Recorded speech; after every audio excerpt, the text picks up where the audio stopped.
ಕಣಿ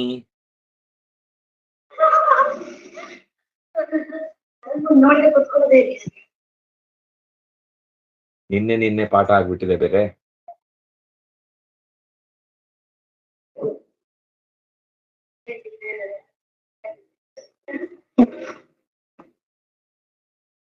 ಓಂ ಜನ್ಮಾದ್ಯಸ್ಯ ಯತೋ ಮಯಾದಿತರತಶ್ಚಾರ್ಥೇ ಬ್ರಹ್ಮನಿದಾಯಾದಿಕವಯೇ ಮುಹ್ಯಂತಿ ಯಂ ಸೂರಯಃ ತೇಜೋವಾರಿಮೃತಾಮೃತಾನಿಮಯೋ ಯತ್ರ ತ್ರಿಸರ್ಗೋ ಮೃಷಾ ಧಾಮ್ನಾಸೇನ ಸದಾ ನಿರಸ್ತಕುಹಕಂ ಸತ್ಯಂ ಪರಂ ಧೀಮಹಿ ಯಂ ಪ್ರವ್ರಜಂತಮನುಪೇತಮಪೇತಕೃತ್ಯಂ ದ್ವೈಪಾಯನೋ ವಿರಹಕಾತರತಾಜುಹಾವ ಪುತ್ರೇತಿ ತನ್ಮಯತಯಾ ಕರೋತಿ ಮೇದುಃ तं सर्वभूतहृदयं मुनिमानतोऽस्मि नारायणं नमस्कृत्य नरं चैव नरोत्तमं देवीं सरस्वतीं व्यासं ततो जयमुदीरये स्वस्त्यस्तु सतां हरिः ओम्.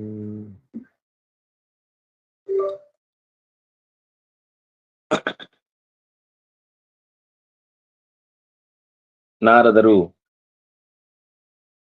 ಧರ್ಮರಾಜನಿಗೆ ಅನೇಕ ರೀತಿಯ ಜಿಜ್ಞಾಸೆಗೆ ಸಹಕೃತವಾದಂತಹ ಅನೇಕ ಸಂಗತಿಗಳನ್ನು ನಿರೂಪಣೆ ಮಾಡುತ್ತಾ ಶರೀರದಲ್ಲಿ ಇರುವ ವಿಶೇಷತೆಯನ್ನ ನಿರೂಪಣೆ ಮಾಡ್ತಾ ಇದ್ದಾರೆ. ಒಬ್ಬ ಮುನಿ ಇಂದ್ರಿಯಗಳನ್ನು ಗೆದ್ದವನು, ಅವನು ಈ ಶರೀರದ ಒಳಗೊಂದು ಆಕಾಶ ಇದೆ, ಅದು ನಮ್ಗೆ ಯಾವತ್ತೂ ಕಾಣಲ್ಲ. ಶರೀರದ ಹೊರಗೆ ಒಂದು ಆಕಾಶ ಇದೆ. ಈ ಹೊರಗಿನ ಪ್ರಾಣವಾಯುವನ್ನ ಒಳಗಿನ ಆಕಾಶದೊಳಗೆ ಸೆಳೆದು ಮತ್ತೆ ಶಾಖವನ್ನ ಪಡೆದು ಆ ಶಾಖದ ತೇಜಸ್ಸಿನಿಂದ ರಕ್ತ, ಕಫ, ಕೀವು ಇತ್ಯಾದಿಗಳನ್ನು ಜಲತತ್ವದಿಂದ ವೃದ್ಧಿಸಿಕೊಳ್ಳುವುದು. ಹೊರಗಿನಿಂದ ಬಿಸಿ, ಈ ಹೊರಗಿನ ಗಾಳಿಯಿಂದ ದೇಹದಲ್ಲಿ ಪ್ರಾಣಾಗ್ನಿ ಅಂತ ಕರೀತಾರೆ ಅದನ್ನ. ಉಸಿರಾಟದಿಂದಾಗಿ ದೇಹದಲ್ಲಿ ಟೆಂಪರೇಚರ್ ಚೆನ್ನಾಗಿರುತ್ತೆ. ಉಸಿರಾಟ ಕಮ್ಮಿ ಆದ ಹಾಗೆ ಟೆಂಪರೇಚರ್ ಕಮ್ಮಿ ಆಗ್ತಾ ಬರುತ್ತೆ. ಹಾಗಾಗಿಯೇ ವಯಸ್ಸಾದಾಗ ಉಸಿರಾಟಕ್ಕೆ ಕಮ್ಮಿಯಾಗಿ ದೇಹ ಎಲ್ಲ ತಣ್ಣಗಾಗ್ಲಿಕ್ಕೆ ಶುರುವಾಗುತ್ತೆ. ಅಥವಾ ತುಂಬಾ ಅನಾರೋಗ್ಯ ಕಾಡಿದಾಗ ಉಸಿರಾಟದ ಸಮಸ್ಯೆಯಿಂದಲೇನೆ ದೇಹ ಬಹಳ ಬೇಗ ಕೈ ತಪ್ಪುವ ಸಂದರ್ಭಗಳಿರ್ತವೆ. ಇನ್ನು ದೇಹದಲ್ಲಿ ರಕ್ತ, ಕಫ ಮತ್ತು ಗಾಯಗಳಾದಾಗ ಕೀವು ಇತ್ಯಾದಿಗಳೆಲ್ಲ ಜಲತತ್ವದಿಂದ ಕಾಣುವಂಥದ್ದು. ಮೂಳೆ, ಇನ್ನು ಹಲ್ಲು, ಇಂಥ ಗಟ್ಟಿಯಾದ ದೇಹದ ಪದಾರ್ಥಗಳೆಲ್ಲ ಪೃಥ್ವಿಯಿಂದ ಕಾಣುವಂಥದ್ದು. ಅದರ ಹಾಗೆ ಇನ್ನು ಒಂದರ ನಂತರ ಒಂದು, ಅಂದ್ರೆ ಪೃಥ್ವಿ ಅನ್ನುವುದು ಜಲದಲ್ಲಿ, ಜಲ ಅನ್ನೋದು ಅಗ್ನಿಯಲ್ಲಿ, ಅಗ್ನಿ ಅನ್ನೋದು ವಾಯುವಿನಲ್ಲಿ, ವಾಯು ಅನ್ನೋದು ಆಕಾಶದಲ್ಲಿ ಸಂಕ್ರಾಂತಗೊಳ್ತಾ ಅದು ಎಲ್ಲವೂ ನಿರ್ನಾಮವಾಗ್ತಾ ಹೋಗುತ್ತೆ, ನಷ್ಟವಾಗ್ತಾ ಹೋಗುತ್ತೆ. ಹೀಗೆ ಹೊಂದುವವುಗಳು ಅನ್ನುವುದನ್ನ ಕ್ಷಿತೌಶೇಷಂ ಯಥೋದ್ಭವಂ, ಕ್ಷಿತಿಯಲ್ಲಿ ಉಳಿದ ಎಲ್ಲವುಗಳನ್ನ, ಅಂದ್ರೆ ಕೆಳಗಿನಿಂದ ಮೇಲಕ್ಕೆ, ಮೇಲಿನಿಂದ ಕೆಳಕ್ಕೆ, ಅಂದ್ರೆ ಪ್ರತಿಯೊಂದ ಅದು ಸಂಬಂಧಗಳನ್ನ ಹೇಳಿ ಅದರ ವಿವರ ಇನ್ನು ಮುಂದೆ ಇದೆ. ಒಟ್ಟಂತೂ ಇದರ ಒಟ್ಟ ಅಭಿಪ್ರಾಯ ಏನು ಅಂತಂದ್ರೆ, ತತ್ವಗಳು ಯಾವುದರಿಂದ ಮುಂದೆ ಬಂದಿದೆಯೋ ಅದನ್ನ ವಾಪಸ್ ಅವುಗಳಲ್ಲಿಯೇ ಲಯವನ್ನ ಚಿಂತನೆ ಮಾಡಬೇಕು. ಲಯ ಚಿಂತನೆ ಅಂತಂದ್ರೆ ಆ ತತ್ವಗಳು ಮೇಲಿನ ತತ್ವದಲ್ಲಿ ಕೊನೆಗೊಳ್ಳುವುದು ಅಷ್ಟೇ ಅಲ್ಲ, ಆ ತತ್ವದ ನಿಯಾಮಕನಾದ ಶಕ್ತಿಯು ಕೂಡ ತನಗಿಂತ ಮೇಲಿನ ತತ್ವದಲ್ಲಿ, ಅಂದ್ರೆ ಪೃಥ್ವಿಗೆ ಅಭಿಮಾನಿಯಾದ ಶನೈಶ್ಚರನನ್ನ ಅದಕ್ಕಿಂತ ಮೇಲಿನ ನೀರಿನ ತತ್ವಕ್ಕೆ ಬುಧನಲ್ಲಿ, ಬುಧನಿಗಿಂತ ಮೇಲೆ ಅಗ್ನಿಯಲ್ಲಿ, ಅಗ್ನಿಗಿಂತ ಮೇಲೆ ಪ್ರವಾಹ ವಾಯುವಿನಲ್ಲಿ, ವಾಯುವಿಂತ ಮೇಲೆ ಆಕಾಶದ ವಿನಾಯಕ ತತ್ವದಲ್ಲಿ ಅದನ್ನ ಕೊನೆಗೊಳಿಸಿಕೊಳ್ತಾ ಹೋಗುವುದು ಅನ್ನೋದು ಒಟ್ಟು ಅದರ ಇನ್ನಷ್ಟು ಕೆಲವು ಸೂಕ್ಷ್ಮ ಅಂಶಗಳಿವೆ ಅದರ ಹಿಂದೆ. ಒಟ್ಟು ಸೂಕ್ಷ್ಮವಾಗಿ ಮೇಲಿನ ತತ್ವಗಳಲ್ಲಿ ಕೆಳಗಿನ ತತ್ವಗಳು ಲಯ ಹೊಂದುತ್ತಾ ಹೋಗುತ್ತೆ ಅನ್ನೋದನ್ನ ಹೇಳುತ್ತಾರೆ. ಬೇರೆ ಕಡೆ ಇದಕ್ಕೆ ಸಂಬಂಧಪಟ್ಟಂತೆ ಎಚ್ಚರಿಕೆಯನ್ನು ಕೊಡುವಂತಹ ಮಾತುಗಳು ಏನೇನಾಗತ್ತೆ ಅಂತ ಅನ್ನೋದಕ್ಕೆ, ಆಕಾಶಾತ್ ಲಾಘವಂ ಸೌಕ್ಷ್ಮ್ಯಂ ಶಬ್ದ ಶ್ರೋತ್ರಂ ತಥಾ ಬಲಂ ಆಕಾಶದಿಂದ ಏನಾಗುತ್ತೆ ಅಂತಂದ್ರೆ ಲಾಘವ, ದೇಹದಲ್ಲಿ ಹಗುರ ಇರುತ್ತೆ. ಆಕಾಶವನ್ನ ಚೆನ್ನಾಗಿ ಯಾರು ತನ್ನ ಒಳಗೆ ಇರುವ ಆಕಾಶವನ್ನ ಅಭ್ಯಾಸ ಮಾಡ್ತಾನೋ ಅವನ ದೇಹ ಹಗುರ ಆಗುತ್ತೆ, ಅವನಿಗೆ ಅದನ್ನ ಹಗುರ ಮಾಡ್ಕೊಳ್ಳಿಕ್ ಬರುತ್ತೆ. ಆಕಾಶವನ್ನ ಬಹಳ ಗಂಭೀರವಾಗಿ ಅನುಸಂಧಾನ ಮಾಡಿದವನಿಗೆ ಆಕಾಶಾತ್ ಲಾಘವಂ ಸೌಕ್ಷ್ಮ್ಯಂ, ಅತ್ಯಂತ ದೇಹವನ್ನ ಸೂಕ್ಷ್ಮ ಸ್ಥಿತಿಗೆ ಕರ್ಕೊಂಡು ಹೋಗ್ಲಿಕ್ಕೂ ಸಾಧ್ಯ ಆಗುತ್ತೆ ಅವನಿಗೆ. ದೇಹದಿಂದ ಹೊರಕ್ಕೆ ಜೀವವನ್ನು ಕರ್ಕೊಂಡು ಹೋಗ್ಲಿಕ್ಕೆ ಆಗತ್ತೆ. ಶಬ್ದ, ಇನ್ನು ಆಕಾಶದ ಗುಣ ಸಹಜವಾಗಿ ಶಬ್ದವೇ, ಅದಕ್ಕೆ ಸರಿಯಾಗಿ ಕಿವಿಗೆ ಕೆಲಸ ಕೊಡುವಂತದ್ದು ಶ್ರೋತ್ರ. ಅಂದ್ರೆ ಶಬ್ದಕ್ಕೆ ಆಸರೆಯಾದದ್ದು ಶ್ರೋತ್ರ. ತಥಾ ಬಲಂ, ಇನ್ನು ಒಳಗಿನಿಂದ ದೇಹದಲ್ಲಿ ಬಲ ಇರುವುದಕ್ಕೂ ಕೂಡ ಒಳಗೆ ಗಾಳಿ ಇದ್ರೆ ಮಾತ್ರ. ಹೊಟ್ಟೆ ತುಂಬಾ ತಿಂದು ಬಿಟ್ರೆ ದೂಡಿದ್ರೆ ಬಿದ್ದೋಗ್ತಾನೆ, ಬಲನೇ ಇರುವುದಿಲ್ಲ ಆಮೇಲೆ. ಆಗ ತಿಂದ ಅನ್ನ ಜೀರ್ಣ ಆಗಿ ಒಂದಿಷ್ಟು ಒಳಗೆ ಹೊರಗೆ ಗಾಳಿ ಹೋಗ್ಲಿಕ್ಕೆ ಜಾಗ ಇದ್ರೆ ಮಾತ್ರ ಅವನಲ್ಲಿ ಬಲ ತುಂಬತ್ತೆ. ವಾಯೋಸ್ತು ಪ್ರೇರಣಾ ಚೇಷ್ಟಾ ವ್ಯೂಹನಂ ಸೂಕ್ಷ್ಮಮೇವ ಚ. ವಾಯೋಸ್ತು, ವಾಯು ಅಲ್ಲಿಲ್ಲ, ಅದು ನಾನು ಅದಕ್ಕೆ ವಿವರಣೆಯನ್ನು ಹೇಳ್ತಾ ಇದ್ದೇನೆ, ಹುಡುಕಬೇಡಿ. ವಾಯೋಸ್ತು ಪ್ರೇರಣಾ, ಪ್ರೇರಣಾ ಅಂತಂದ್ರೆ ಪ್ರಚೋದಕ ಶಕ್ತಿ. ಗಾಳಿ ಅನ್ನೋದು ಯಾವಾಗ್ಲೂ ಕೂಡ ಪ್ರಚೋದಕ ಶಕ್ತಿ. ಚೇಷ್ಟ, ಚಟುವಟಿಕೆಯನ್ನು ಹುಟ್ಟು ಹಾಕುತ್ತೆ. ವ್ಯೂಹನಂ, ಯಾವ ಭಾಗವನ್ನ ಯಾವ್ಯಾವ್ದ್ರ ಜೊತೆಗೆ ಸೇರಿಸಬೇಕು ಅಂತನ್ನುವ ಗುಂಪುಗಾರಿಕೆಯನ್ನ ಗಾಳಿ ಒಳಗಿನಿಂದ ದೇಹಕ್ಕೆ ಬೇಕಾದ್ದನ್ನ ಮಾಡಿಕೊಡುತ್ತೆ. ಅಂದ್ರೆ ರಕ್ತದ ಜೊತೆಗೆ ಇರುವ ಹಾಗೆ, ಮಾಂಸದ ಜೊತೆಗೆ ಇರುವ ಹಾಗೆ, ಸ್ನಾಯುಗಳು ಸ್ನಾಯುವಿನ ಜೊತೆಗೆ ಬೆರೆಯುವ ಹಾಗೆ. ಅದು ಯಾವ್ದು ಬೇಕೋ ಅದು. ಚೂರು ಹೆಚ್ಚು ಕಮ್ಮಿ ಆದ್ರೆ ವಾತ ವ್ಯತ್ಯಾಸ ಆಯ್ತು ಅಂದ್ರೆ ಒಳಗಿನ ನರಗಳೆಲ್ಲ ಒಂದಕ್ಕೊಂದು ಅಂಟಿಕೊಂಡು ಗಂಟು ಹಾಕಿಕೊಂಡು ಯಾಕೋ ಕೈ ನೋಯ್ತದೆ, ಎತ್ಲಿಕ್ಕೆ ಆಗಲ್ಲ, ಕಾಲು ನೋಯ್ತದೆ, ಜಾಡಿಸ್ಲಿಕ್ಕೆ ಆಗಲ್ಲ ಅಂತೆಲ್ಲ ಶುರುವಾಗುತ್ತೆ. ವಾತ ಹಿಡ್ಕೊಂಡ್ಬಿಟ್ರೆ ಕೈ ಕಾಲು ಜಾಡಿಸ್ಲಿಕ್ಕೆ ಆಗಲ್ಲ. ಅದೆಲ್ಲ ಒಳಗಿನ ಸೂಕ್ಷ್ಮ ವ್ಯೂಹನ. ಇನ್ನೇತಾ ಪ್ರಕಾರ ಅತ್ಯಂತ ಸೂಕ್ಷ್ಮವಾದ ಜಾಗಗಳಲ್ಲಿ ಗಾಳಿ ಸಂಚಾರ ಮಾಡುತ್ತೆ. ಅದಕ್ಕೆ ಅವನಿಗೆ ಆ ಪ್ರವೇಶದ ದಾರಿಯನ್ನು ಕೂಡ ಹೇಳಿಕೊಡುತ್ತೆ. ಅಗ್ನೇಸ್ತು ದರ್ಶನಂ ಶಕ್ತಿ ರೌಷ್ಣ್ಯಂ ರೂಪ ಪ್ರಕಾಶನಂ. ಅಗ್ನಿಯ ಕೆಲಸ ಏನು? ಅಗ್ನೇಸ್ತು ದರ್ಶನಂ, ಒಂದು ವಸ್ತು ಕಾಣುವಂತಾಗತ್ತೆ. ಒಳಗಿನಿಂದ ಟೆಂಪರೇಚರ್ ಇದ್ದಾಗ ಶಕ್ತಿ ಬರುತ್ತೆ. ರೌಷ್ಣ್ಯಂ, ಶಕ್ತಿ ಔಷ್ಣ್ಯಂ. ಔಷ್ಣ್ಯಂ ಅಂದ್ರೆ ದೇಹದ ಸಹಜವಾದ ಒಂದು ಬಿಸಿ. ಈ ಶಕ್ತಿ ಅದರ ಪರಿಣಾಮ, ಆ ಪರಿಣಾಮಕ್ಕೆ ಕಾರಣವಾದದ್ದು ಔಷ್ಣ್ಯ, ಟೆಂಪರೇಚರ್. ಇನ್ನು ರೂಪ ಪ್ರಕಾಶನ, ಬಣ್ಣಗಳು ಯಾವುದು ಅಂತ ಗೊತ್ತಾಗುವುದು ಈ ಬೆಳಕಿನಿಂದಲೇ. ಇಲ್ಲ ಅಂದ್ರೆ ಬಣ್ಣದ ಪರಿಚಯ ಆಗುದು ಸಾಧ್ಯವೇ ಇಲ್ಲ. ಎಲ್ಲ ಕತ್ಲೆ ಇದ್ರೆ ಯಾವ ಶರ್ಟ್ ಹಾಕೊಳ್ಳೋದು? ಯಾವ್ದು ಸಿಕ್ಕಿದ್ ಹಾಕೊಂಡ್ ಬರುದು. ಆಮೇಲೆ ಈ ಬಣ್ಣನ ಅನ್ಬಿಟ್ಟು ಯಾವ್ದೊಂದು ಮೈ ಮೇಲೆ ಹಾಕೊಂಡ್ ಬಂದೆ, ಕತ್ಲೆಗೆ ಯಾವ ಬಣ್ಣನೂ ಗೊತ್ತಾಗಲ್ಲ. ರಸೇಭ್ಯೋ ರಸನಂ ಶೈತ್ಯಂ ಸ್ನೇಹ ಆರ್ಧವಂ. ರಸೇಭ್ಯ, ನೀರಿನ ಕಣಗಳಿಂದ ರುಚಿ, ತಂಪು, ಅಂಟುವಿಕೆ, ಒದ್ದೆಯಾಗುವಿಕೆ ಮತ್ತು ಮೃದುವಾಗುವಿಕೆ, ಇದಿಷ್ಟು ನೀರಿನ ಗುಣ. ಭೂಮಿರ್ಗಂಧಸ್ತಥಾ ಘ್ರಾಣಂ ಗೌರವಂ ಮೂರ್ತಿರೇವಚ. ಒಂದು ಆಕೃತಿ ಬರುವುದಕ್ಕೆ ಕಾರಣ ಪೃಥ್ವಿ, ಅದು ಬೆಳೆಯುವುದಕ್ಕೆ ಕಾರಣ ಪೃಥ್ವಿ, ಪರಿಮಳ ಬರ್ಲಿಕ್ಕೆ ಕಾರಣ ಪೃಥ್ವಿ, ಆ ಪರಿಮಳವನ್ನ ಗ್ರಹಿಸ್ಲಿಕ್ಕೆ ಕಾರಣ ಪೃಥ್ವಿ. ಹೀಗೆ ಭೂಮೇಹೆ ಗಂಧ ಘ್ರಾಣಂ ಗೌರವಂ ಮೂರ್ತಿರೇವಚ. ಇದಿಷ್ಟು ನಮಗೆ ಈ ಪಂಚಭೂತಗಳ ಒಂದರ ನಂತರ ಒಂದಕ್ಕಿರುವ ಸಂಬಂಧವನ್ನ ಹೇಳಲಿಕ್ಕೆ ಈ ಮಾತುಗಳು ಇಲ್ಲಿ ಬಂದಿವೆ. ಮುಂದೆ ಆ ಶ್ಲೋಕದಲ್ಲಿ ಕಾಣುತ್ತೆ. ವಾಚಮಗ್ನೌ ಸವಕ್ತವ್ಯಾಂ ಇಂದ್ರೇ ಶಿಲ್ಪಂ ಕರಾವಪಿ ಪದಾನಿ ಗತಿರ್ವಿಷ್ಣು ರತ್ಯೋಪಸ್ಥಂ ಪ್ರಜಾಪತೌ ಮಿತ್ರೇ ಪಾಯುಂ ನಿಸರ್ಗಂಚ ಯಥಾಸ್ಥಾರಂ ವಿನಿರ್ದಿಶೇತ್. ವಾಚಂ, ಸಾಮಾನ್ಯವಾಗಿ ಈ ಇಂದ್ರಿಯಗಳನ್ನ ಹೇಳುವಾಗ ಅದರ ಇಂದ್ರಿಯಾಭಿಮಾನಿ ದೇವತೆಗಳನ್ನು ಹೇಳಿದ್ರೆ ಬಹಳ ಜನ ಇದೆಲ್ಲ ನಿಮ್ದೇ ಕಲ್ಪನೆ, ಎಲ್ಲೂ ವೇದದಲ್ಲಿ ಇಲ್ಲ ಅಥವಾ ಶಾಸ್ತ್ರದಲ್ಲಿ ಇಲ್ಲ ಅಂತ ಆಕ್ಷೇಪ ಮಾಡ್ತಾರೆ. ಆದ್ರೆ ಇಲ್ಲಿ ಸ್ಪಷ್ಟವಾಗಿ ಅಗ್ನೌ ವಾಚಂ ಸವಕ್ತವ್ಯ, ಅಗ್ನಿಯಲ್ಲಿ ಸವಕ್ತವ್ಯಾಂ, ಚೆನ್ನಾಗಿ ಉಚ್ಚಾರಣೆ ನಾವು ಮಾಡಬೇಕು ಅಂತಂದ್ರೆ ಅಲ್ಲಿ ಅಗ್ನಿ ಕೆಲಸ ಮಾಡಬೇಕು. ಅದರಲ್ಲೂ ಪ್ರಧಾನವಾಗಿ ಅಗ್ನಿ ಅಂದ್ರೆ ಅಗ್ನಿಯ ಮಂತ್ರಾದಿಗಳನ್ನ, ಸ್ತೋತ್ರಾದಿಗಳನ್ನ ಸ್ವಚ್ಛವಾದ ತಪ್ಪಿಲ್ಲದ ಉಚ್ಚಾರಣಾ ಕ್ರಮವನ್ನ ಅನುಸರಿಸಬೇಕು ಅಂದ್ರೆ ನಾಲಿಗೆಯಲ್ಲಿ ಸ್ವಾಹ ಇರಬೇಕು. ಸ್ವಾಹ ಅಂದ್ರೆ ಅಗ್ನಿಯ ಮಡದಿ ಮತ್ತು ಅಗ್ನಿ, ಇವರಿಬ್ರು ಜಾಗೃತರಾಗಿದ್ರೆ ಮಾತ್ರ ನಾಲಿಗೆ ಚುರುಕಾಗಿ ಚಡಪಡಿಸದೆ ಸಹಜವಾದ ತಿರುಗುವಿಕೆಯಲ್ಲಿ ನಮಗೆ ಸಹಕರಿಸುತ್ತೆ. ಇಲ್ಲ ಅಂದ್ರೆ ಎಲ್ಲಾ ಜನ ಅಂತಿರ್ತಾರೆ, ಏನ್ ಹೇಳ್ದ ಅಂತ ಗೊತ್ತಾಗುದಿಲ್ಲ.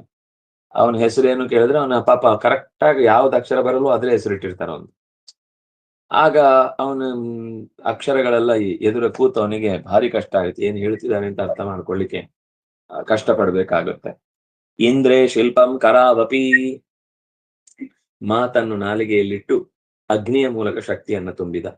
ಕೈಯಲ್ಲಿ ಇಂದ್ರನನ್ನ ಕೊಟ್ಟು ಚಟುವಟಿಕೆಯನ್ನ ಕೈಗೆ, ಶಿಲ್ಪಂ, ಶಿಲ್ಪ ಅಂದ್ರೆ ಕೆತ್ತುವಿಕೆ, ಕಡೆಯುವಿಕೆ, ಸೀಳುವಿಕೆ, ಜೋಡಿಸುವಿಕೆ ಇತ್ಯಾದಿಗಳೆಲ್ಲ ಶಿಲ್ಪದ ಕಾರ್ಯ.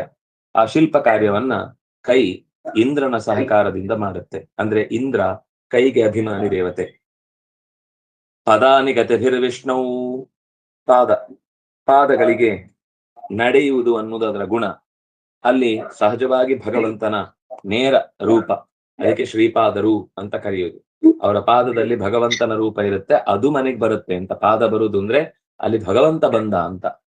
ಉಪನಿಷತ್ತುಗಳಲ್ಲಿ ಅದ್ರ ಬಗ್ಗೆ ತುಂಬಾ ವಿವರ ಇದೆ, ಐತರೆಯ ಉಪನಿಷತ್ತುಗಳಲ್ಲೆಲ್ಲ. ಇಲ್ಲಿ ಅದನ್ನ ಉಪನಿಷತ್ತಿನ ವಿವರವನ್ನ ಸುಲಭದ ಶಬ್ದದಲ್ಲಿ ಹೇಳಿದ್ರು. ಅದು ಅರ್ಥ ಆಗ್ಬೇಕು ಅಂದ್ರೆ ಒಂದೇ 3 ಪ್ರಕಟಕ ಓದ್ಬೇಕು, ಇಲ್ಲಿ ಏನ್ ಹೇಳಿ ಹೊರಟಿದ್ದಾರೆ ಅಂತ. ಅದನ್ನ ಒಂದು ತುಂಡಲ್ಲಿ ಹೇಳಿ ಮುಗಿಸ್ಬಿಟ್ರು. ಪದಾನಿ ಗತಿರ್ವಿಷ್ಣು, ಇಷ್ಟರಲ್ಲಿ ಏನ್ ಹೇಳ್ಬೇಕು ಎಲ್ಲ ಹೇಳಿ ಆಯ್ತು. ಮತ್ತೆ ಯಾಕೆ ಉಪನಿಷತ್ತುಗಳೆಲ್ಲ ಅಷ್ಟು ಕಷ್ಟಪಡ್ತಾರೆ ಅಂದ್ರೆ, ಅದು ಕೇವಲ ಒಂದೇ ಮುಖದಲ್ಲಿ ಇರುವುದಿಲ್ಲ, ಇನ್ನು ಅನೇಕ ದೃಷ್ಟಿಗಳಲ್ಲಿ ಋಷಿಗೆ ಧ್ಯಾನಾವಸ್ಥೆಯಲ್ಲಿ ಭಗವಂತನ ಬೇರೆ ಬೇರೆ ಮುಖಗಳನ್ನ ಕಂಡಾಗ ಇದು ಒಂದು ಮುಖ.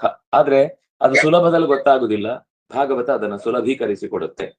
ರತ್ಯೋಪಸ್ಥಂ ಪ್ರಜಾಪತವು, ಉಪಸ್ಥ ಅಂದ್ರೆ ಜನನೇಂದ್ರಿಯ, ಅಲ್ಲಿ ಇರುವ ಸುಖಕ್ಕೆ ಕಾರಣ ಪ್ರಜಾಪತಿ ಅನ್ನುವಂತಹ ಅಂದ್ರೆ ದೇವತೆ.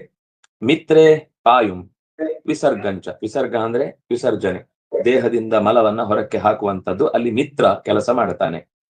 ಮಿತ್ರ ಅಂತ ಒಬ್ಬ ದೇವತಾ ಶಕ್ತಿ. ಹೇಗೆ ಮಿತ್ರ ಕೃಷ್ಟಿ ಅನಿಮಿಚಾಭಿಚಷ್ಟೇ ಅಂತ ಅನೇಕ ಮಂತ್ರಗಳಲ್ಲಿ ಮಿತ್ರನ ಉಪಾಸನೆಯ ಕ್ರಮವನ್ನು ಶಾಸ್ತ್ರಕಾರರು ಹೇಳ್ತಾರೆ. ಹಾಗಾಗಿ ಮಿತ್ರ ಅದು ಪಾಯುವನ್ನ, ಗುದದೇಶವನ್ನ ನಿರ್ವಹಣೆ ಮಾಡುವಂತಹ ದೇವತಾ ಶಕ್ತಿ. ಯಥಾಸ್ಥಾನಂ ವಿನಿರ್ದಿಶೇತ್, ಆಯಾ ದೇವತೆಗಳನ್ನ ಅಲ್ಲಿಯೇ ಚಿಂತಿಸಿ ಅವರು ನಮಗೆ ನಿತ್ಯ ಮಾಡುವ ಉಪಕಾರಕ್ಕಾಗಿ ಅವರನ್ನ ಸ್ಮರಿಸಬೇಕು, ಅವರನ್ನ ಅಲ್ಲಿ ಚಿಂತಿಸಬೇಕು. ದಿಕ್ಷು ಶ್ರೋತ್ರಂ, ದಿಗ್ದೇವತೆಗಳು ಕಿವಿಯಲ್ಲಿ ನಿಂತಿದ್ದಾರೆ. ಆದ್ರಿಂದಾಗಿ ಎಲ್ಲ ದಿಕ್ಕುಗಳಿಂದಲೂ ಶಬ್ದ ಬಂದದ್ದು ನಮಗೆ ಕಿವಿಗೆ ತಾಗಿ ಜ್ಞಾನ ಬರುವುದು. ದಿಕ್ ಅನ್ನುವ ಶಬ್ದಕ್ಕರ್ಥ ಉಪದೇಷ್ಟ ಅಂತ. ನೀವು ಗ್ರಂಥಗಳಲ್ಲೆಲ್ಲ ಇತಿ ದಿಕ್ ಅಂತ ಹಾಕಿರ್ತಾರೆ ಕೊನೆಗೆ ಒಂದ್ ಸ್ವಲ್ಪ ಬರೆದು, ಆಮೇಲೆ ಉಳಿದಿದ್ದು ನೀವು ಊಹೆ ಮಾಡ್ಕೊಳ್ಳಿ ಅಂತ. ಇತಿ ದಿಕ್ ಅಂದ್ರೆ ಇದೊಂದು ದಿಗ್ದರ್ಶನ ಅಷ್ಟೇ, ನಿಮ್ಗೆ ಇನ್ನು ವ್ಯಾಖ್ಯಾನ ನೀವೇ ಆಲೋಚನೆ ಮಾಡಿ ಮಾಡ್ಕೊಳ್ಳಿ. ನಾವೆಲ್ಲ ಪ್ರತಿ ಸರ್ತಿ ಬಿಡಿಸಿ ಹೇಳಲ್ಲ. ಒಂದ್ ಲಕ್ಷಣ ಹೇಳ್ತಾರೆ, ಅದೇ ತರದ ಲಕ್ಷಣ ಮುಂದೆ ಬಂದ್ರೆ ಹಿಂದೆ ಹೇಳಿದ ಲಕ್ಷಣಗಳಿಂದಲೇ ಮುಂದಿನ ಸೂತ್ರಗಳನ್ನು ಕೂಡ ಅರ್ಥ ಮಾಡ್ಕೊಳ್ಳಿ. ಈ ವ್ಯಾಕರಣದಲ್ಲಿ ಮುಂದಿನ ಸೂತ್ರಗಳಿಗೆ ಹಿಂದಿನ ಸೂತ್ರಗಳ ಕೆಲವು ಸಂಬಂಧಗಳು ಬಂದಾಗ ಪ್ರತಿ ಸರ್ತಿಯು ಸೂತ್ರದಲ್ಲಿ ಹಿಂದೆ ಹೇಳಿದ ಅಷ್ಟೂ ವಿವರಣೆಗಳನ್ನೆಲ್ಲ ಜೋಡಿಸ್ಕೊಂಡು ಹೇಳಲ್ಲ. ಇದು ಕೇವಲ ದಿಗ್ದರ್ಶನ ಅಂತ ಇದ್ದ ಹಾಗೆ ಕಿವಿಗೆ ದಿಗ್ದೇವತೆಗಳು ಸನಾದೇನ, ಒಳ್ಳೆಯ ನಾದದ ಮೂಲಕ, ಸುಯಿಲಿನ ಮೂಲಕ, ಸದ್ದಿನ ಮೂಲಕ, ಅಂದ್ರೆ ಅದು ಕೇಳುವುದಕ್ಕೆ ಆನಂದ ಕೊಡುವಂತಹ ರೀತಿಯಲ್ಲಿ ದಿಕ್ಕುಗಳು ನಮಗೆ ಸಶಬ್ದವಾಗಿ ರಕ್ಷಣೆಯನ್ನು ಮಾಡ್ತವೆ. ಸ್ಪರ್ಶೇನಾಧ್ಯಾತ್ಮನಿ ತ್ವಚಂ, ಚರ್ಮವನ್ನು ಸ್ಪರ್ಶದ ಮೂಲಕ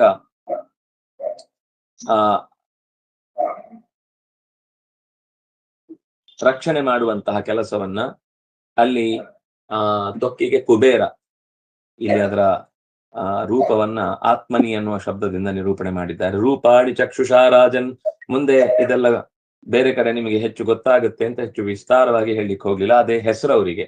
ಚಕ್ಷು ಅನ್ನುವ ಹೆಸರೇ ಸೂರ್ಯನಿಗಿರುವುದಾದ್ರಿಂದಾಗಿ ಅದು ಕಣ್ಣೂ ಹೌದು ಸೂರ್ಯನೂ ಹೌದು. ಚಕ್ಷುಷಾ ರೂಪಾಣಿ, ಸೂರ್ಯನಿಂದ ರೂಪಗಳು, ವಸ್ತುಗಳು, ಆಕೃತಿ ಉಳ್ಳಂತ ವಸ್ತುಗಳು ನಮಗೆ ಗೊತ್ತಾಗುತ್ತೆ. ಜ್ಯೋತಿಷು ಅಭಿನಿವೇಶಯೇತ್, ಈ ಬೆಳಕಿನಿಂದ ವಸ್ತುಗಳಲ್ಲೆಲ್ಲ ಮನಸ್ಸು ತೊಡಗುವಂತ ಆಗುತ್ತೆ. ಬೆಳಕೇ ಇಲ್ಲದೆ ಇದ್ರೆ ವಸ್ತುವಿನಲ್ಲಿ ನಮಗೆ ಆಸಕ್ತಿಯೇ ಬರುವುದಿಲ್ಲ. ಅದನ್ನು ನೋಡದೇ ಇದ್ರೆ, ಅದು ಕಾಣದೇ ಇದ್ರೆ, ಅದು ಅರ್ಥ ಆಗದೇ ಇದ್ರೆ ಮುಂದೆ ಯಾವ ವಿಷಯದಲ್ಲೂ ಮುಂದೆ ಚಟುವಟಿಕೆ ಬೆಳವಣಿಗೆ ಇಲ್ವೇ ಇಲ್ಲ ಅಂತ ಆಗುತ್ತೆ. ಅಪ್ಸು ಪ್ರವೇಶಯೇ ಜಿಹ್ವಾಂ, ಜಿಹ್ವಾ ಅಂದ್ರೆ ನಾಲಿಗೆ. ಅದನ್ನ ಅಬ್ದೇವತೆಗಳು ಸುಮಾರು ಜನ ಇದ್ದಾರೆ.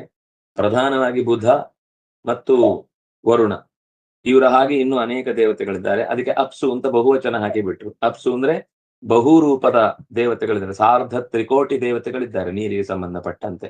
ಹಾಗಾಗಿ 3.25 ಕೋಟಿ ದೇವತೆಗಳ ಸಂಗ್ರಹ ಅದು ನಾಲಿಗೆಯಲ್ಲಿ ಕೆಲಸ ಮಾಡುತ್ತೆ. ಇನ್ನು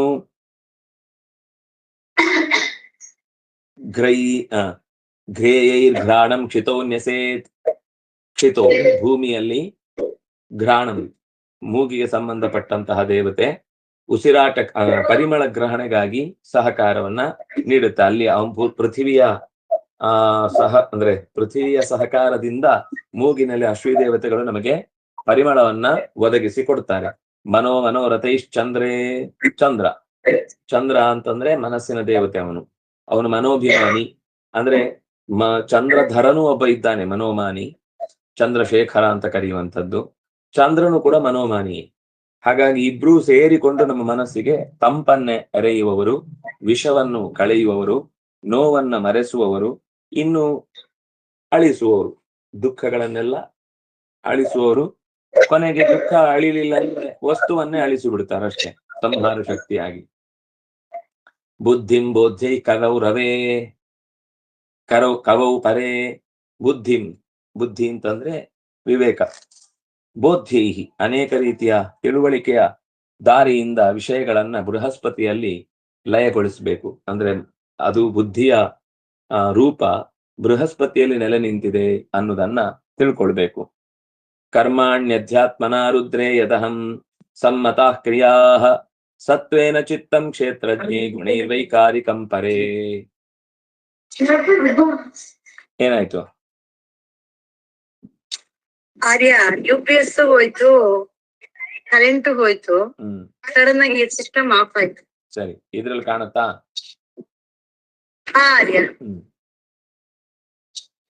ರುದ್ರೇ ಯದಹಂ ಸಮ್ಮತಾ ಕ್ರಿಯಾಃ ಸತ್ವೇನ ಚಿತ್ತಂ ಕ್ಷೇತ್ರಜ್ಞೈ ಗುಣಕಾರಿಕಂ ಪರೇ.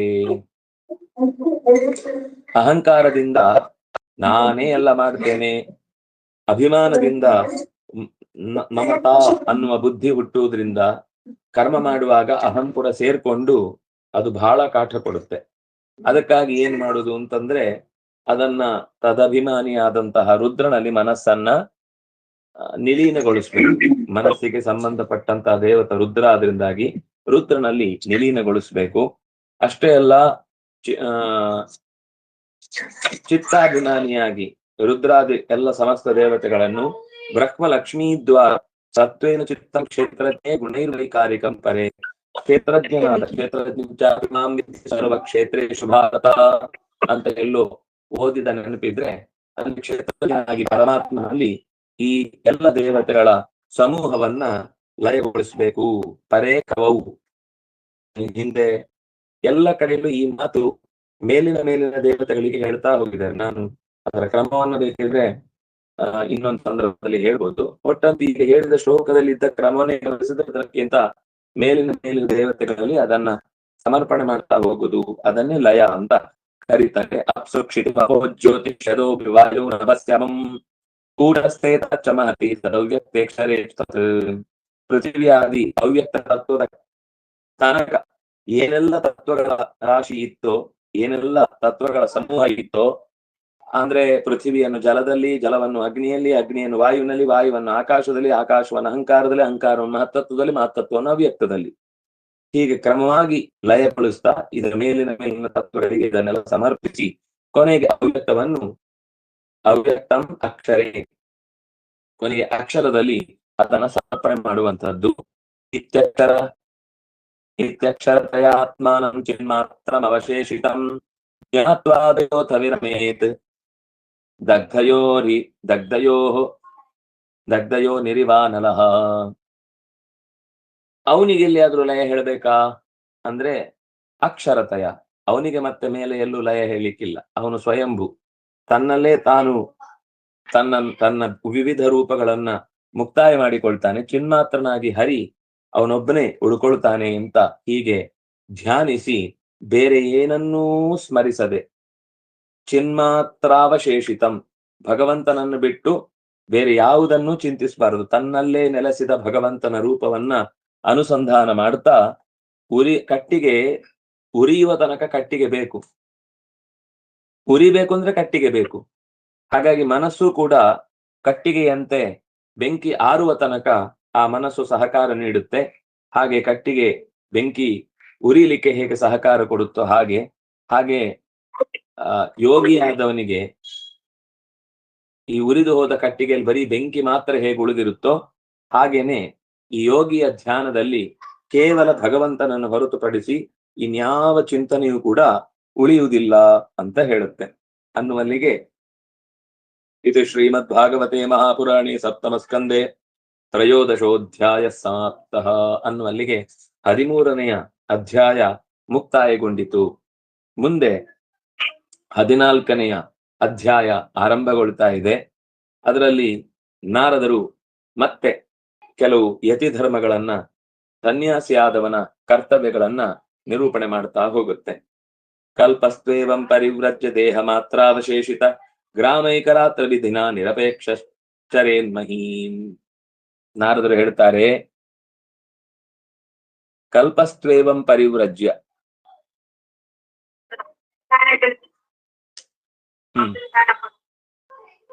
ಏನು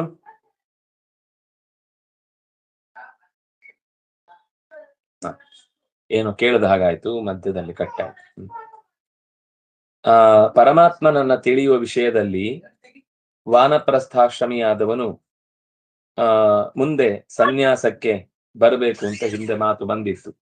ಅವನಿಗೆ ಎಲ್ಲ ತೊರೆದು ಇನ್ನೂ ಹೆಚ್ಚು ವೈರಾಗ್ಯಪೂರ್ಣವಾದ ಜೀವನ ನಡೆಸಬೇಕು ಅಂತ ಆಸೆ ಇದ್ರೆ ಅವನು ಅಲ್ಲಿಂದ, ಅಂದ್ರೆ ಸನ್ಯಾಸಕ್ಕೆ ಬರ್ಲಿಕ್ಕೆ ಎಲ್ಲೂ ಇಲ್ಲದೆ ಇರಬಾರ್ದು. ಒಂದೋ ಬ್ರಹ್ಮಚರ್ಯದಲ್ಲಿ ಇರಬೇಕು, ಒಂದೋ ಗೃಹಸ್ಥನಾಗಿರ್ಬೇಕು, ಒಂದೋ ವಾನಪ್ರಸ್ಥನಾಗಿರ್ಬೇಕು, ಒಂದೋ ಸನ್ಯಾಸದಲ್ಲಿ. ಇದು 4 ಇಲ್ಲದೆ ಮೂರ್ಖರಾಗಿ ಬದುಕುವುದಕ್ಕೆ ಶಾಸ್ತ್ರದಲ್ಲಿ ಆಶ್ರಮ ಧರ್ಮವನ್ನ ನಡೆಸದೇ ಇರುವಂತಹ ಲೋಪಕ್ಕೆ ನಾವು ಈಡಾಗ್ತೇವೆ.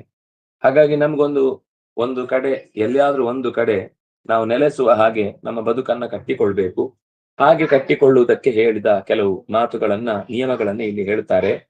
ಎಲ್ಲವನ್ನು ತ್ಯಾಗ ಮಾಡಿ, ದೇಹ ಒಂದು ಬಿಟ್ಟು, ದೇಹ ತ್ಯಾಗ ಮಾಡುದು ಅಂದ್ರೆ ಬಿಡ್ಲಿಕ್ಕಾಗುದಿಲ್ಲ ಅಂದ್ರೆ ಅದು ನಮ್ ಜೊತೆಗಿರುತ್ತೆ ಅಷ್ಟೇ. ಅವನ್ ತ್ಯಾಗ ಮಾಡುದು ಅಂದ್ರೆ ಸನ್ಯಾಸದ ಧರ್ಮ ಏನು ಅಂತಂದ್ರೆ ದೇಹವನ್ನು ಬಿಡ್ಲಿಕ್ಕಾಗುದಿಲ್ಲ. ಅದರಿಂದಾಗಿ ಉಳಿದದ್ ಎಲ್ಲವನ್ನು ಅವನಿಗೆ ತನಗೆ ವ್ಯಕ್ತಿಗತವಾಗಿ ಯಾವುದರ ಬಗ್ಗೆಯೂ ಕೂಡ ಅವನ ಅಪೇಕ್ಷೆ ಇಲ್ಲದೆ ನಿಂತ ಅದು ಸನ್ಯಾಸ. ನಮಗೆ ಆಸ್ತಿ ಕೊಡಿ, ಅಧಿಕಾರ ಕೊಡಿ, ಸಂಪತ್ತು ಕೊಡಿ, ಆದ್ರೆ ಸನ್ಯಾಸ ತಗೊಳ್ತೇನೆ ಅಂದ್ರೆ ಅದು ಸನ್ಯಾಸ ಅಲ್ಲ. ಸನ್ಯಾಸಕ್ಕೆ ಸನ್ಯಾಸ ಅದು.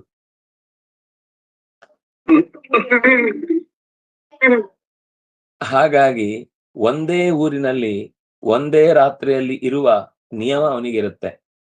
ಗ್ರಾಮೈಕ ರಾತ್ರ ನಿಲಯ, ಒಂದು ಗ್ರಾಮದಲ್ಲಿ ಒಂದು ರಾತ್ರಿಗಿಂತ ಹೆಚ್ಚು ಉಳ್ಕೊಳ್ಳಿಕ್ಕಿಲ್ಲ. ಹೋಗ್ತಾ ಇರ್ತಾನೆ, ಪರಿವ್ರಾಜಕ ಅಂತ ಅದಕ್ಕೆ ಕರೆಯುವುದು. ಪರಿತಃ ವ್ರಜತಿ, ನಿರಂತರ ಚಲಿಸ್ತಾ ಇರ್ತಾನೆ. ಯಾಕೆಂದ್ರೆ 4 ದಿವಸ ಇದ್ರೆ ಅಲ್ಲಿಯ ಬಗೆಗೆ ಮೋಹ ಬರುತ್ತೆ. ಆ ಜಾಗದ ಬಗೆಗೆ, ಅಲ್ಲಿ ಯಾವುದೋ ಒಂದು ವಸ್ತುವಿನ ಬಗೆಗೆ, ಯಾವುದೋ ವ್ಯಕ್ತಿಯ ಬಗೆಗೆ ಏನೋ ಒಂದು ಮೋಹ ಕಾರ್ಮೋಡದಂತೆ ಕವಿಯತ್ತೆ. ಹಾಗಾಗಿ ಅವನು ಗ್ರಾಮೈಕ ರಾತ್ರ ನಿಲಯ, ಒಂದೇ ಕಡೆ ಉಳಿಯಲಿಕ್ಕಿಲ್ಲ, ಸಂಪತ್ತನ್ನ ಕೂಡಿಡ್ಲಿಕ್ಕಿಲ್ಲ, ನಿರಂತರ ಭೂಮಿಯಲ್ಲಿ ಸಂಚರಿಸ್ತಾ ಇರ್ತಾನೆ. ಸಂಚರಿಸ್ಲಿಕ್ಕೆ ಅಕಸ್ಮಾತ್ ಸಾಧ್ಯ ಆಗದೆ ಹೋದ್ರೆ ಪುಣ್ಯಕ್ಷೇತ್ರಗಳಲ್ಲಿ ಎಲ್ಲಿಯಾದ್ರೂ ಒಂದು ಕಡೆ ಕೇವಲ ಜ್ಞಾನ ಧ್ಯಾನದ ಸಹವಾಸದೊಂದಿಗೆ ತನ್ನ ಬದುಕನ್ನ ನಡೆಸಬೇಕು. ಸಹಜವಾಗಿ ಮನುಷ್ಯನಿಗೆ ಕಾಮಾದಿ ಪ್ರವೃತ್ತಿ ಅನ್ನೋದು ಬರುತ್ತೆ. ಆದ್ರೆ ಅದನ್ನ ಅರ್ಥ ಮಾಡಿಕೊಂಡು ವಿರಕ್ತಿಯಲ್ಲಿ ಬರೀ ಒದ್ದಾಟ ಪಟ್ಟು ಅದಕ್ಕೋಸ್ಕರ ಏನು ತಿಳುವಳಿಕೆ ಇಲ್ಲದೆ ಅದನ್ನು ಎಷ್ಟು ತಡೆದ್ರೂ ಕೂಡ ಇನ್ನೊಂದು ಯಾವುದೋ ಒಂದು ಸತ್ಯದ ಕಬಳಿಸಿ ಬಿಡುತ್ತೆ. ಅದರ ಮಿತಿ ಮತ್ತು ಅದು ಯಾಕೆ ಬೇಡ ಮತ್ತು ಅದರಿಂದಾಗಿ ಏನೆಲ್ಲ ತೊಂದರೆ ಆಗತ್ತೆ ಅನ್ನೋದನ್ನ ಅರಿವಿಗೆ ತಂದುಕೊಂಡು ಅದರಿಂದ ದೂರ ಇದ್ರೆ ಅದು ಎಂದೂ ನಮ್ಮನ್ನ ಕಾಡುವುದಿಲ್ಲ. ಹೀಗೆ ಇಂತಹ ಸ್ಥಿತಿಯಲ್ಲಿ ಅವನು ಬಾಲ್ಯಾದ್ವಾ ವನಾದ್ವಾ ಗೃಹಾದ್ವಾ, ಬಾಲ್ಯದಿಂದಲೂ ಸನ್ಯಾಸಕ್ಕೆ ಬರ್ಬೋದು, ಗೃಹಸ್ಥ ಧರ್ಮದಿಂದಲೂ ಸನ್ಯಾಸಕ್ಕೆ ಬರ್ಬೋದು, ವಾನಪ್ರಸ್ಥಾಶ್ರಮಿಯಾಗಿಯೂ ಸನ್ಯಾಸಕ್ಕೆ ಬರ್ಬೋದು. ಸನ್ಯಾಸಕ್ಕೆ ಬರ್ಲಿಕ್ಕೆ ಅವನು ಮದುವೆ ಆಗಿರ್ಲೇಬೇಕು, ಅವನ್ ಮದುವೆ ಆಗದಿದ್ರೆ ಸನ್ಯಾಸಕ್ಕೆ ಯೋಗ್ಯ ಅಲ್ಲ ಅನ್ನುವಂತಹ ಏನೇನು ಲೋಕದ ವಾದಗಳಿವೆ, ಇದ್ಯಾವುದು ಕೂಡ ಊರ್ಜಿತ ಆಗುವುದಿಲ್ಲ. ಶಾಸ್ತ್ರದ ಕ್ರಮದಲ್ಲಿ ಇದಕ್ಕೇನು ನಿಯಮ ಇಲ್ಲ. ಕೆಲವರು ಅದರ ಒಂದು ನಿಯಮ ಹೇಳ್ತಾರೆ, ಏನು ಅಂದ್ರೆ ಅವನಿಗೆ ಎಲ್ಲ ರೀತಿಯ ಲೋಕದ ಅನುಭವ ಆಗಿ ಆಮೇಲೆ ಸನ್ಯಾಸ ತಗೊಂಡ್ರೆ ಸನ್ಯಾಸದ ದೀಕ್ಷೆ ಬಹಳ ಕಾಲ ಬಾಳುತ್ತೆ ಅಂತ. ಹಾಗೇನಿಲ್ಲ, ಅದು ಸನ್ಯಾಸ ಒಳಗಿನಿಂದ ಇರುವುದು, ಅದು ಹೊರಗಿನಿಂದ ತರುವಂತದ್ದಲ್ಲ. ಆದ್ರಿಂದಾಗಿ ಯದಹರೇವ ವಿರಜೇತ್ ತದಹರೇವ ಪ್ರವ್ರಜೇತ್, ಇದು ವೇದ ಹೇಳುವ ಮಾತು. ಯಾವಾಗ ಅವನಿಗೆ ವಿರಕ್ತಿ ಇರುತ್ತೋ ಆಗ ಸನ್ಯಾಸ ತಗೊಳ್ಬೇಕು ಹೊರತು ಸನ್ಯಾಸಕ್ಕೆ ವಿಧಿ, ಅದು ವಯಸ್ಸು ಅಥವಾ ವಿಧಿ ಅಂದ್ರೆ ತಗೊಳ್ಲಿಕ್ಕೆ ವಿಧಿ ಇದೆ, ಆದ್ರೆ ಅವನು ಗೃಹಸ್ಥ ಆಗಿರ್ಬೇಕು, ಅವನು ವಾನಪ್ರಸ್ಥಾಶ್ರಮ ದಾಟಿ ಬರಬೇಕು, ಈ ಯಾವ ನಿಯಮಗಳು ಕೂಡ ಆತನಿಗೆ ಇಲ್ಲ. 4ನೇ ಆಶ್ರಮವನ್ನು ಸ್ವೀಕರಿಸಲೇಬೇಕು, ಈ 3 ಆಶ್ರಮಗಳನ್ನ ಪಾಲನೆ ಮಾಡಿಯೇ ಬರಬೇಕು, ಇದು ಯಾವ ನಿಯಮವೂ ಇಲ್ಲ. ಅವನಿಗೆ ಯಾವುದೋ ಒಂದು 4ರಲ್ಲಿ 1ರಲ್ಲಿ ತನ್ನ ಆಶ್ರಮ ಧರ್ಮವನ್ನು ಪಾಲಿಸಿಕೊಂಡಿರ್ಲಿಕ್ಕೆ ಅವನಿಗೆ ಶಾಸ್ತ್ರ ಆದೇಶ ಮಾಡುತ್ತೆ. ಒಂದು ವೇಳೆ ಅವನಿಗೆ ಸನ್ಯಾಸಾಶ್ರಮ ತಗೊಳ್ಳಿಕ್ ಮನಸ್ಸೇ ಆಗ್ಲಿಲ್ಲ, ಅವನು ಗೃಹಸ್ಥನಾಗಿಯೇ ಉಳಿದು ಬಿಟ್ಟ ಅಥವಾ ವಾನಪ್ರಸ್ಥಾಶ್ರಮಿಯಾಗಿ ಉಳಿದು ಬಿಟ್ಟ, ತಪ್ಪಿಲ್ಲ ಅನ್ನತ್ತೆ. ಎಷ್ಟು ಲಿಬರಲ್ ಶಾಸ್ತ್ರ, ಧರ್ಮದ ಬಗ್ಗೆ ಏನೂ ತಿಳ್ಕೊಳ್ಳದೆ ಅದು ಕಟ್ಟುಪಾಡು ಮಾಡುತ್ತೆ, ಕಟ್ಟಿ ಹಾಕುತ್ತೆ ಅಂತೆಲ್ಲ ಬಹಳ ತಪ್ಪು ಕಲ್ಪನೆಯಿಂದ ಸಮಾಜ ಧರ್ಮಶಾಸ್ತ್ರದ ಹೆಸರು ಕೇಳಿದ್ರೆ ಉರಿದು ಬಿಡ್ತಾರೆ. ಧರ್ಮಶಾಸ್ತ್ರದ ನಿಯಮಗಳನ್ನ ನಾನು ಹೇಳ್ತಾ ಇರೋದು, ಧರ್ಮಶಾಸ್ತ್ರದ ಹೆಸರನ್ನು ತುಂಬಾ ಅನ್ಯಾಯ ಆಗಿದೆ, ಇಲ್ಲ ಅಂತಿಲ್ಲ. ಆದ್ರೆ ಧರ್ಮದ ನಿಜವಾದ ಶಾಸ್ತ್ರವನ್ನು ಯಾರು ಅಧ್ಯಯನ ಮಾಡಿರ್ತಾನೋ ಅದು ಖಂಡಿತ ಕಟ್ಟಿ ಹಾಕ್ಲಿಕ್ಕಿರುವಂತದ್ದಲ್ಲ ಅಂತ ಅವನಿಗೆ ಮನವರಿಕೆ ಆಗೇ ಆಗುತ್ತೆ. ಅದು ನಮ್ಮ ಬದುಕನ್ನ ಸರಳ ಮಾಡ್ಲಿಕ್ಕಿರುವುದು ಹೊರತು, ಸುಖಮಯವಾಗಿಸ್ಲಿಕ್ಕೋಸ್ಕರ ಇರುವುದು ಹೊರತು, ತಪ್ಪಿನಿಂದ ತಪ್ಪಿಸಿಕೊಳ್ಳಿಕ್ಕೆ ದಾರಿ ತೋರಿಸುತ್ತೆ ಹೊರತು, ಮುಂದೆ ಬದುಕಿನುದ್ದಕ್ಕೂ ಸುಖವನ್ನೇ ಅವನಿಗೆ ಕಾಣಬೇಕು ಅನ್ನುವ ಆಸೆಯನ್ನು ಹೊತ್ತು ಅದು ನಮ್ಮನ್ನ ದಾರಿ ತೋರಿಸುತ್ತೆ ಹೊರತು, ಇವರನ್ನ ಹಿಡಿದು ಹಿಪ್ಪೆ ಮಾಡಿ ಹಿಂಡಿ ತನ್ನ ಎಷ್ಟೆಲ್ಲ ಆಸೆಗಳು ಅಪೇಕ್ಷೆಗಳು ಅವರ ಮೂಲಕ ಈಡೇರಿಸಿಕೊಳ್ಬೇಕು ಅನ್ನುವ ಆಲೋಚನೆಯಿಂದ ಬಂದದ್ದಲ್ಲ ಅನ್ನೋದು ಇದು ನಮಗೆ ಅರ್ಥ ಆಗಬೇಕು. ಬಿಭ್ರೂಯಾತ್ ಯದ್ಯಸೌ ವಾಸಃ ಕೌಪೀನಾಚ್ಛಾದನಂ ಪರಂ ತ್ಯಕ್ತನ್ನ ಲಿಂಗದಂಡಾಭ್ಯಾಂ ಅನ್ಯತ್ ಕಿಂಚಿತ್ ಅನಾಪದಿ. ಸಾಮಾನ್ಯ 4 ಆಶ್ರಮ ಅಂದ್ರೆ 4 ತರದ ಯತಿಗಳಿರ್ತಾರೆ. ಯತಿಗಳು ಅಂತಂದ್ರೆ ಸನ್ಯಾಸ ಹೌದು, ಅದರಲ್ಲಿ ಕೆಲವು ವಿಭಾಗಗಳಿವೆ. ಕುಟೀಚಕ, ಬಹುಧ, ಹಂಸ ಮತ್ತು ಪರಮಹಂಸ ಅಂತ. ಬಹುಧ ಅಂದ್ರೆ ಬಹಳ ಊರಿನ ನೀರು ಕುಡಿದವನು ಅಂತ. ಉದ ಅಂದ್ರೆ ನೀರು ಅಂದ್ರೆ ಅದಕ್ಕೂ ಒಂದು ಅರ್ಥ ಏನಂದ್ರೆ, ಮೊದಲು ಹೇಳಿದಳು ಗ್ರಾಮೈಕರಾತ್ರ ನಿಲಯ, ಹೆಚ್ಚು ಒಂದೇ ಕಡೆ ವಾಸ ಮಾಡುವುದೇ ಇಲ್ಲ, ಅವರು ಸಂಚಾರ ಮಾಡ್ತಾನೇ ಇರ್ತಾರೆ. ಇದು ಬಹುಧರು. ಕುಟೀಚಕರು ಅಂದ್ರೆ ಒಂದು ಕಡೆ ನೆಲೆಸುವವರು. ಕುಟಿ ಅಂದ್ರೆ ಗುಡಿ, ಸಣ್ಣ ಗುಡಿ ಕಟ್ಕೊಂಡು ಬೇರೆ ಏನು ಅವರು ಅಲ್ಲಿ ಸಂಗ್ರಹ ಮಾಡಿ ಇಡ್ಲಿಕ್ಕೆ ಎಂತದೂ ಇಲ್ಲ, ಒಂದು ಬರೀ ಸೂರಷ್ಟೇ, ಪ್ರಾಕೃತಿಕವಾಗಿ ತನ್ನನ್ನು ರಕ್ಷಿಸಿಕೊಳ್ಳಿಕ್ಕೆ ಒಂದು ಸಣ್ಣ ಸೂರು. 2ನೇದು ಬಹುಧರು. 3ನೇದು ಹಂಸ. ಹಂಸ ಅಂದ್ರೆ ತುಂಬಾ ಅನುಷ್ಠಾನ, ಜಪ ಇತ್ಯಾದಿಗಳಲ್ಲಿ ತಮ್ಮ ಬದುಕನ್ನ ಕಳೆಯುವವರು. ಪರಮಹಂಸ ಅಂದ್ರೆ ಅದು ಒಂದು ತರ ಸ್ಥಾನದಲ್ಲಿ ಅತ್ಯಂತ ಉತ್ತಮವಾದ, ಅವರಿಗೆ ಪ್ರಾಪಂಚಿಕವಾದ ಯಾವ ಬಂಧನಗಳು ಇಲ್ಲದೆ ಬದುಕುವಂಥದ್ದು. ಹೀಗೆ 4 ಜನ ಇದ್ದಾರೆ. ಅದರಲ್ಲಿ ಪರಮಲ ಹಂಸರ ಲಕ್ಷಣ ಏನು ಅನ್ನೋದನ್ನ ಈ ಮಾತುಗಳಲ್ಲಿ ಹೇಳುತ್ತೆ. ಅವನು ಬಿಭ್ರಿಯಾದ್ ಯದ್ಯಸೋ ವಾಸಃ ಕೌಪೀನಾಚ್ಛಾದನಂ ಪರಂ, ಬಟ್ಟೆ ತೊಡದೇ ಇದ್ರೆ ತೊಂದರೆ ಇಲ್ಲ ಅವನಿಗೆ, ಆದ್ರೆ ಮಿನಿಮಮ್ ಒಂದು ತೊಡುವ ಸಾಮಾಜಿಕ ವ್ಯವಸ್ಥೆಯನ್ನ ಅನುಸರಿಸಿ, ಕೌಪೀನ ಅನ್ನೋದು ವರಂ, ಕೌಪೀನಂ ಪರಂ, ಅದನ್ನೇ ಹೇಳಿದ್ದು. ಲಂಗೋಟಿ ಬಲು ಒಳ್ಳೆ ದಣ್ಣ ಅಂತ ಪುರಂದರದಾಸರ ಹಾಡು. ಅದರ ಸಾಲುಗಳ ಮುಂದೆ ಹಿಂದೆ ಎಲ್ಲ ಗಮನಿಸಿದ್ರೆ ಅದರ ಹಿನ್ನೆಲೆ ಇರುವುದು ಇದು. ಕಡಿಮೆ ಬಟ್ಟೆಯಲ್ಲಿ ಒಬ್ಬ ಮನುಷ್ಯ ತನ್ನ ಬದುಕನ್ನು ಕಟ್ಟಿಕೊಳ್ತಾನೆ ಅಂದ್ರೆ ಅವನು ಅಯ್ಯೋ ಈ ಸರ್ತಿ ಯುಗಾದಿಗೆ ಬಟ್ಟೆನೆ ತಗೊಳ್ಳಿಲ್ಲ ಅನ್ನೋ ಚಿಂತೆ ಅವನಿಗೆ ಯಾವತ್ತು ಬರುವುದೇ ಇಲ್ಲ. ಅವನಿಗೊಂದು ಲಂಗೋಟಿ ಸಿಕ್ಕಿದ್ರೆ ಸಾಕಿ, ವರ್ಷ ಒಂದು ಬಟ್ಟೆ ಸಿಕ್ಕಿದ್ರೆ ಒಂದು 50 ವರ್ಷ ಕಳೆದು ಹೋಗುತ್ತೆ ಅದ್ರಲ್ಲಿ. ಯಾಕಂದ್ರೆ ಮಿನಿಮಮ್ ಆ ಬಟ್ಟೆಯಲ್ಲಿ ಒಂದು 50 ಕೌಪಿನ 60 ಕೌಪಿನ ಆಗೋಗುತ್ತೆ ಅಂತ. ಇನ್ನು ಕೌಪಿನ ಉಟ್ಟು ಇನ್ನು ಅದರ ಮೇಲೆ ಉಡುದಿದ್ರೆ, ಕೌಪಿನ ಉಟ್ಟು ಅದರ ಮೇಲೆ ಒಂದು ಅಡ್ಡ ಉಡ್ಬೋದು ಅವನಿಗೆ ಇರುವ ಅವಕಾಶ. ಇನ್ನು ತಾನು ನೇಯ್ದು ಉಡುದು ಅಥವಾ ದುಡ್ಡು ಕೊಟ್ಟು ತಗೊಳ್ಳುದು ಇಲ್ಲ, ಇನ್ನೊಬ್ರು ಯಾರೋ ಇವನಿಗೆ ನೀವು ಪರಮಹಂಸರಾದ್ರಿಂದಾಗಿ ನಿಮ್ಗೆ ಉಡ್ಲಿಕ್ಕೆ ಬೇಕಾದ ಬಟ್ಟೆ ನಾವು ಕೊಡ್ತೇವೆ ಅಂತ ಅವ್ರು ಕೊಟ್ರೆ ಮಾತ್ರ ಉಡ್ಬೇಕು, ಅವ್ರು ಕೊಟ್ಟದ್ದೇ ಉಡ್ಬೇಕು. ಪ್ರತಿ ದಿವಸಕ್ಕೆ ನಂಗೊಂದು ಹೊಸ್ತಾಗ್ಬೇಕು, ನನಗೊಂಚೂರು ಅಲಂಕಾರ ಮಾಡ್ಕೊಂಡು ಓಡಾಡ್ಬೇಕು, ನನ್ನನ್ನ ಗುರುತಿಸುವಾಗ ಇವನೇನು ಹ್ಯಾಬ್ರಾಸಿ ತರ ಇದ್ದಾನೆ ಅಂತ ಇವನನ್ನ ತಿರಸ್ಕರಿಸ್ತಾರೆ ಅನ್ನುವ ಭಯಕ್ಕೆ ಹೊಸ ಹೊಸ ತರದ ಬಟ್ಟೆಗಳನ್ನು ಉಡುದು ಇತ್ಯಾದಿಗಳನ್ನೆಲ್ಲ ಮಾಡಬಾರ್ದು. ತಾನು ಸಂಪಾದಿಸ್ಲಿಕ್ಕಿಲ್ಲ, ತಾನು ನೂಲನ್ನು ಕಟ್ಟಿ ಅಂದ್ರೆ ಚರಕದಲ್ಲಿ ನೇಯ್ದು ಮಾಡ್ಕೊಳ್ಲಿಕ್ಕೂ ಇಲ್ಲ ಅವನು. ಯಾಕಂದ್ರೆ ನೇಯ್ತಾ ಕೂತ್ರೆ ಜಪ ಮಾಡುದು ಯಾವಾಗ? ಯಾಕಂದ್ರೆ ಒಂದು ಬಟ್ಟೆ ಆಗ್ಬೇಕು ಅಂದ್ರೆ ಮಿನಿಮಮ್ 1 ವಾರ ಬೇಕು.